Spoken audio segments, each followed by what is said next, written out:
Jogeshwari Vikhroli link रोडवरच्या ONGC कॉलनीमध्ये शिरलेल्या बिबट्याला जेरबंद करण्यात यश आलंय। सुदैवाने बिबट्याने कोणावरही हल्ला केला नाही, मात्र त्यामुळे पुन्हा एकदा हा प्रश्न ऐरणीवर आलाय। भल्या पहाटे तो आला, दबक्या पावलांनी त्यानं कानोसा घेतला। बिल्डिंगच्या पायऱ्यांवर त्याचा वावर। काय करणार होता तो?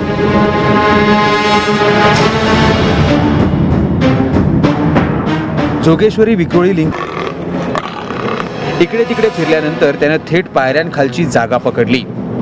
सोसायटीच्या वॉचमननी रहिवाशांना सांगितल्यावर त्यांनी पोलिसांना बोलावलं।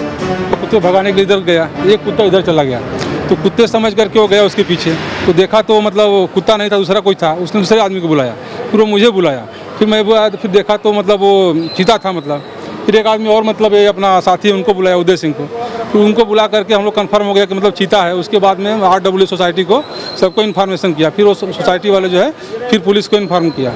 पोलिसांपाठोपाठ वनविभागाच्या कर्मचाऱ्यांनाही पाचारण करण्यात आलं, मात्र तोपर्यंत सोसायटीतील रहिवासी चांगलेच घाबरले होते।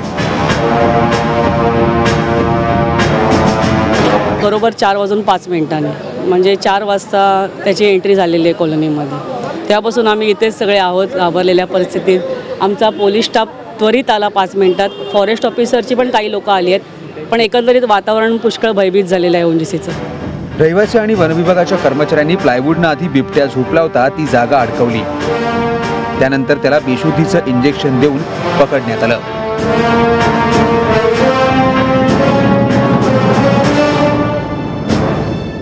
या बिबट्याला आता नॅशनल पार्कमध्ये परत सोडण्यात येणार आहे, पण यामुळे पुन्हा एकदा मानवी वस्तींमध्ये बिबट्या शिरण्याचा प्रश्न ऐरणीवर आलाय।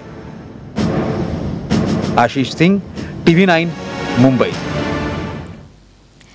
गोंदिया